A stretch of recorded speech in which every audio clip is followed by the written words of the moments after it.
I'm Matt Buell of M Buell Studio, and I'm also here on behalf of the Woodworking Network. This is your monthly video. Today, I want to talk to you about a simple thing: process. What is process? I define it as everything that happens from the beginning of a build to the very, very end. We all have a different beginning and end in what we do for a living. I build furniture, so I consider the beginning the moment the lumber comes in. I have two big overhead doors, and I'll get to that in a minute. But to me, the ending is when it's leaving my finish room. So I'm gonna just walk through a couple of things, but I just wanna define that because your process can be different, and that's okay. But I wanna encourage you to think about your process. So most people think about process in something, you know, the path of it being built kind of like in a giant factory, like there's an assembly line, right? And one thing starts here, then the next task goes here, and the next task goes here. Not all of us have, 10,000 square foot buildings. And I've had lots of different size shops over the years. And one thing I've learned is to design my shop layout for my workflow, the two elements of this process, to really incorporate the thought of being able to move in forward and reverse and triangulating stuff when I need to. So for me, stuff comes in one of the big doors. I usually go with the small door because I like keeping my air conditioning bill low. Things come in, they go on a cart, and they go into storage over here, or lumber on the wall, which is sparse. I'm waiting on lumber to be ready at the mill. So the process begins once that comes in and the plywood's being stored, or the hardwoods are being put in over here. The beauty of it is it's really close to where the machining process starts. So I've got my joiner, my table saw, and my planer close. I call these the big three.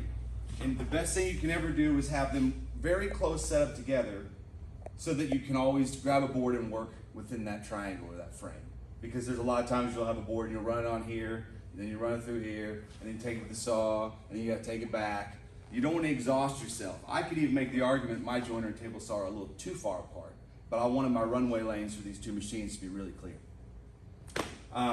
So for that process, for doing rough lumber, getting it straightened out and flat and squared, or just getting it cut for nice square joints, doing all that work starts here. So the lumber is already here, the process has already begun.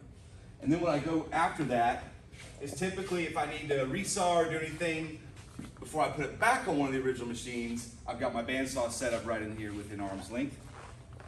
But most importantly, and you'll see this right here because I've been working on this, once it leaves this area in process, it's moving over here to the glue rack.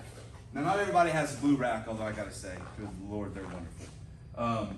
But in your gluing area. And I always recommend, and this is what I'm talking about, or what I mentioned about forward and reverse, is in the glue racks, a lot of times after this stuff has gone into glue, I need to go back to the main machines. But in forward, it can sometimes come out and it goes straight to workbench, where I'm starting to take power tools to it, hand tools, what have you. So I've always tried to keep my glue rack positioned, or my gluing area positioned, for flexibility of forward and reverse without clogging up the shop or having to walk a long ways just to grab something to take it to a machine and then grab it and come right back.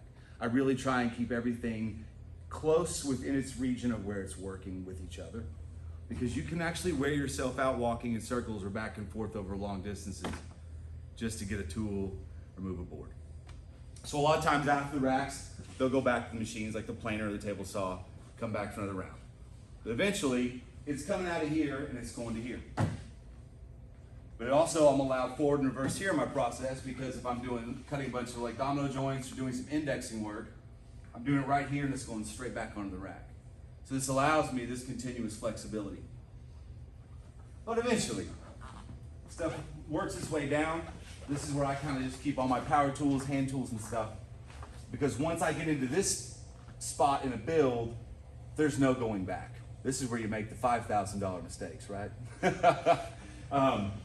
And once we're in this zone, it's power tool time, a lot of sanding, or if I'm cutting joints, I might take it back to glue up, but I have my low assembly tables. Usually if I'm doing glue ups that require a lot of joints like chairs and Table bases, I've got the low table where I can clamp and do stuff without wrenching my back more.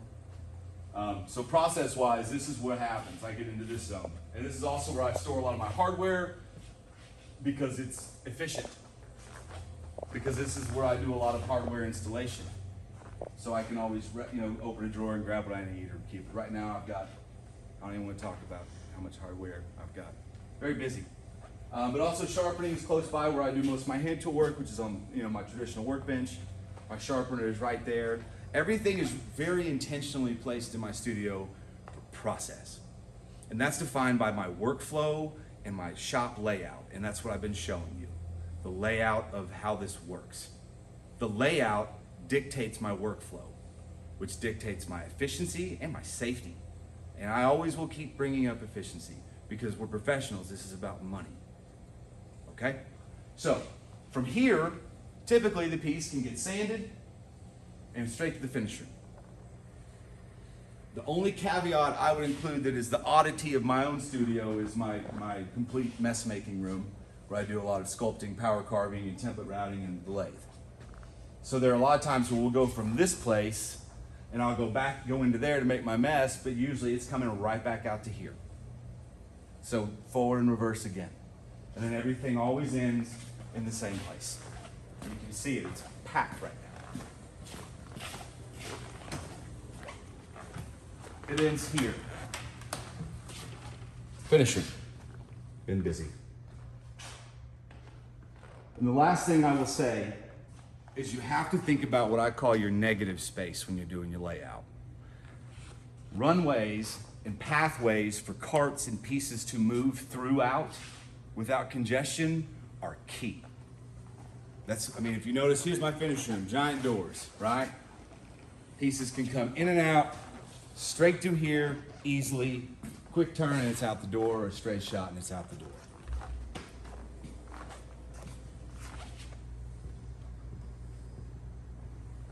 So that's a little bit about process today. If you got any questions, throw them in the comments or email me. I'll probably get to it.